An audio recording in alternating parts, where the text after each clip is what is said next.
భాగవత పద్యమకరంద ప్రియులారా నమస్తే.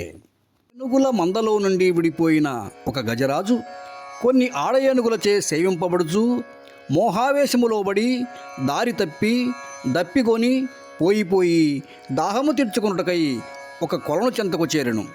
ఇక్కడ గజరాజును మోహావేశములో ఒళ్ళు తొలియక సంచరించుచున్న ఒక గృహస్థుతో పోల్చుకోవచ్చు. నిర్మలమైన సరోవరమును చూచిన గజరాజ బృందము తొండంబుల బూరించుచు గండంబుల చల్లుకొనుచు గళగళరవముల్ మెండుకొన వలద కడుపులు నిండన్ వేదండ కోటి నీరుంద్రావెన్.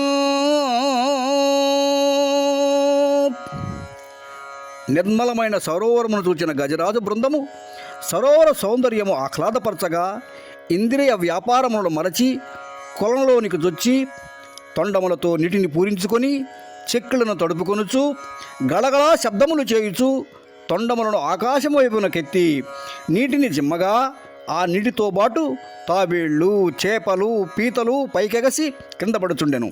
ఇలా ఆ గజరాజు యొక్క జల విహారములో కాంతలు తెచ్చిచు తెల్లని మెరయుచున్న పద్మముల నడుమ ఆ గజరాజు 1000 కన్నుల ఇంద్రుల వలె కనిపించెను.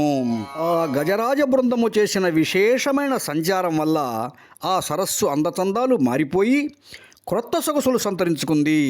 ఇంతలో భుగాయత భూరి బుద్భుద ఛటలతో కదలుచు దివికి భంగంబులగయా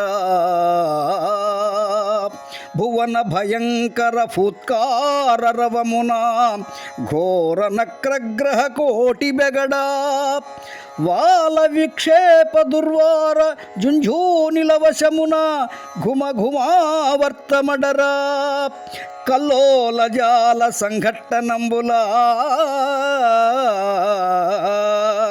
తరులు మూలములతో ధరణిగూల సరసిలో నుండి పొడగని సంభ్రమించి ఉదరి కుప్పించి లంఘించి కూకరించి భాను కబళించి పట్టు స్వర్భాను పగిది నొక్క మకరేంద్రుడి భరాజు నొడిసి పట్టే.